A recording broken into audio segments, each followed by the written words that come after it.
Sasa jana mmemsikia msajili amesema kwamba anaifutia Chadema ruzuku, anatishia kukifuta chama hiki kinyume cha utaratibu wa sheria.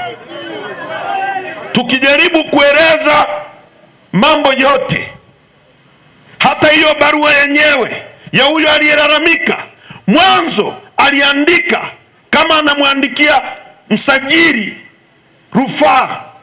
Sisi tukamjibu msajili kwamba wewe sio mamlaka ya rufaa ndani ya chama chetu. Chama chetu kina vyombo vyake vya kufanya rufaa kama mtu ana malalamiko. Kwa hiyo kama mtu amekuja kwako, mwambie arudi ndani ya chama, ashughulikiwe ndani ya chama. Msajili akamwambia toa hiyo barua, andika barua kama malalamiko. Kwa hiyo barua yenyewe imeandikwa na msajili, yeye ndio mshtaki, yeye ndio mlalamikaji, alafu yeye ndio jaji anayetaka kutoa hukumu dhidi ya chama chetu. Sasa ndugu zangu, maamuzi ya tuliotoa tarehe 23 na tarehe 24 ni maamuzi ya kamati kuu ya chama chetu, hayakuwa maamuzi yangu binafsi. Chama chetu kilisema barua ya msajili ni batili kupitia kamati kuu ya chama chetu. Sasa na kimeendelea kutambua viongozi wetu wale tuliowateua kwenye baraza kuu la tarehe 22. Tunafanya nini baada ya hapo? Tumeitisha kamati kuu ya chama tarehe 3. Tutarudi kwenye kamati kuu kujadili barua ya msajili na tutatoa mwelekeo wa nchi ni wapi tunaelekea. Nataka nitumie nafasi hii kumwambia Rais Samia, kwa sababu najua ndio yuko nyuma ya hili jambo, kujaribu kuishambulia Chadema na ajenda yake. Rais Samia, ukijaribu kufunga mbinu za kidemokrasia za watu kudai haki yao, watu wanauawa, watu wanatekwa. Mimi nimeambiwa jana kwamba niangalie sana namba zangu zinahesabika. Nataka niwaambie watu wa Arusha, sitakimbia nchi hii hata dakika moja. Nitakuwepo kama damu yangu itamwagika katika kutetea haki na usawa katika nchi hii, na imwagike, lakini msirudi nyuma, tusonge mbele mpaka tutakapopata mabadiliko ya nchi hii. Ndugu zangu wa Tanzania, huyu msajili ni adui wa demokrasia ya nchi yetu. Alifanya hivyo kwa CUF. Lipumba aliyejiuzuru mwenyewe mbele ya uso wa dunia, akatoka kwenye chama, akabaki Maalim Seif. Lipumba akaenda akakaa miezi iliyotosha, akarudi msajili akapora chama, akamkabidhi Lipumba na akampa ruzuku Lipumba. Msajili huyu ameipora NCCR kutoka kwa James Mbatia, akakabidhi kikundi kingine cha watu. Leo tarehe 28, Mahakama Kuu ya Dodoma imesema uamuzi aliofanya msajili ni uamuzi wa kihuni, ulivunja sheria, chama kirudi kwa Mbatia. Kwa hiyo msajili anahusika kuua chama, anahusika kuua vyama ndani ya nchi hii, ni adui wa demokrasia ya nchi yetu, anataka kujaribu kuiua Chadema. Nataka nimwambie hataweza, na Chadema haiwezi kufa, itasonga mbele kutafutia Watanzania mabadiliko. Watu wa Arusha, kwa nini tuko hapa kuzungumzia uchaguzi? Kwa nini tunazungumza? Kila aliyepanda hapa anasema kuhusu uchaguzi, kuhusu uchaguzi, kuhusu uchaguzi. Hii hapa ni katiba ya nchi yetu. Ibara ya 8 inasema hivi: Jamhuri ya Muungano wa Tanzania ni nchi inayofuata misingi ya demokrasia na haki jamii, na kwa hiyo wananchi ndio msingi wa mamlaka yote, na serikali itapata madaraka na mamlaka yake yote kutoka kwa wananchi. B, lengo kuu la serikali itakuwa ni ustawi wa wananchi. C, serikali itawajibika kwa wananchi.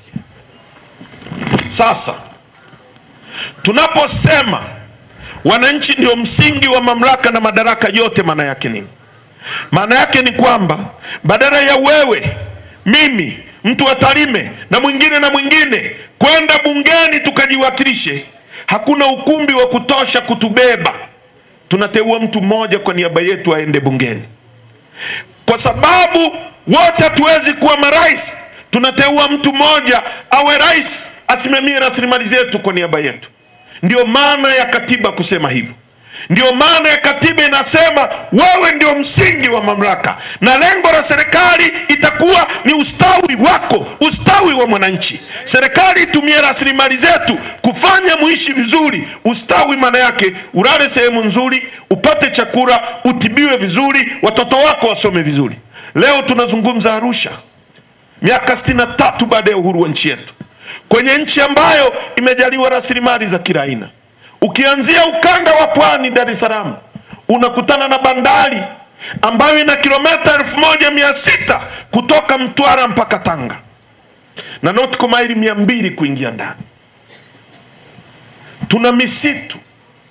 Mbuga ya Seru ni mbuga kubwa kuliko zote dunia nzima, iko ukanda wa pwani. Ukienda Lindi na Mtwara, unakuta mpaka kule Ruangwa, unakuta dhahabu, unakuta kopa zinazotumika kutengeneza nyaya za umeme. Kopa inatoka Tanzania. Huo ni ukanda wa pwani, na mambo mengine mengi tunayoweza kuzungumza mpaka kesho asubuhi.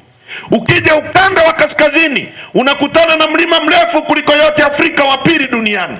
Unakutana na madini ya Tanzanite ambayo hayapatikani kwingine kokote duniani isipokuwa Tanzania. Ukienda ukanda wa ziwa, na hapa ukanda wenu pia, unakutana na mbuga ambayo iko kwenye maajabu 7 ya dunia, Ngorongoro. Hizo ni rasilimali ambazo Mwenyezi Mungu ametuwekea hapa. Ukienda ukanda wa ziwa, ukianzia kule kwetu Tarime, unakutana na dhahabu. Nenda Geita ni dhahabu, nenda Kahama ni dhahabu, nenda Nzega ni dhahabu. Kila kona ya nchi hii ni dhahabu. Tanzania ni nchi ya 3 kwa kuwa na dhahabu nyingi kwenye dunia hii.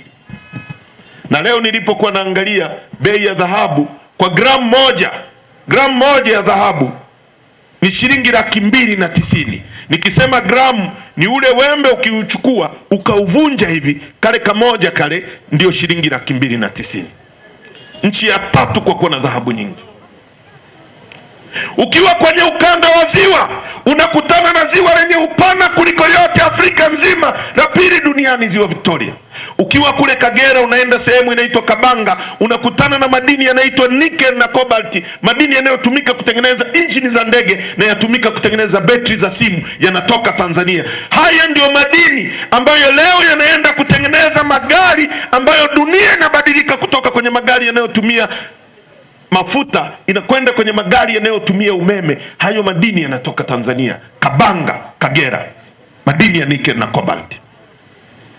Ukienda ukanda wa kati, ukizungumza kuhusu Singida, unakutana na madini ya uranium yanayotumika kutengeneza mabomu ya nuclear, na Singida panatoka pia mabomu ya nuclear na umeme wa nuclear, nguvu za nuclear. Madini hayo yako hapa. Ukienda kule Nyasa, ukianzia ziwa Ngozi, tuna geothermal chini inayoweza kutumika kutengeneza umeme wa kulisha Afrika nzima, umeme wa joto ardhi. Unaenda Chunya, unakutana na dhahabu. Ukienda Njombe, unakutana na mlima wa chuma ambacho tunaweza kutumia miaka 100 kwenye mlima unaitwa Liganga. Mungu maeneo mengine aliweka chuma chini ya ardhi, unaenda kuchimba. Sisi alituwekea mlima na akatupa makaa ya mawe ya kuyeyushia hicho chuma na mchanga wa kusafishia hicho chuma akauweka pale Iringa. Kwa hiyo tunaweza kutumia chuma chetu, nondo za kujengea, kila kitu tukatoa Tanzania kwa miaka 100 bila kununua chuma kutoka nje. Tumepewa kila kitu cha kutufanya tuwe matajiri. Kwa nini watu wetu ni maskini? Miaka 63 katikati ya utajiri.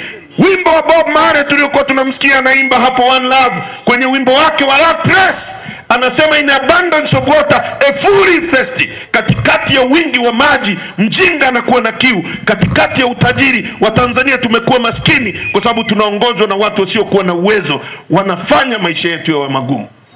Na watu tunaojaribu kusema kwamba rasilimali zetu zitumike kwa ajili ya watu wetu, wanatuwinda, wanatuua. Unakuaje na nchi ambayo mtu anapoandika kwenye mtandao wa Twitter adhabu yake inakuwa ni kuuawa. Hiyo ni nchi ya aina gani? Kazi namba moja ya rais kama amiri jeshi mkuu ni kulinda uhai wa watu wa nchi yake. Watu wameuawa, wanatekwa. Leo kila kona ya nchi watu wanalia, rais yuko kimya. Mbunge wa Chama cha Mapinduzi, mjumbe wa neki wa Chama cha Mapinduzi anatoka anasema watu 83 wametekwa. Badala ya wabunge wenzake kumuunga mkono, wanamshambulia. Chama cha CCM kinamshambulia mtu anayekemea mauaji. Maana yake ni nini? Kwamba UVCCM wanakingia kifua wauaji, wanakingia kifua watekaji. Inakuaje? Chama alichokianzisha Mwalimu Nyerere kuleta ukombozi wa nchi, kuleta ukombozi wa Afrika, leo kimegeuka kuwa genge la watekaji, kinakingia wauaji kifua, kinazuia sauti za Watanzania wanaokemea mauaji. Ndugu zangu, watu wa Arusha, dunia hii hakuna kitu cha thamani kuliko uhai wa mtu. Unaweza kuwa maskini leo, ukazaa mtoto ndiye akavumbua dawa ya kansa, akaokoa dunia nzima. Ndege unayoiona ni fikra za mtu mmoja. Speaker tunazotumia ni thinking ya mtu mmoja. Kamera tunazotumia, kila kitu duniani kimevumbuliwa na mtu mmoja. Unajuaje kama Mdude Nyagali angezaa mtoto ndio avumbue dawa ya ukimwi iokoe dunia nzima hii? Anapouawa mtu, anapopotezwa mtu. Ndio maana Israeli, mtu mmoja wa kwao akitekwa, nchi inasimama kwenda kumfata, kwa sababu mtu thamani yake hailinganishwi na kitu chochote.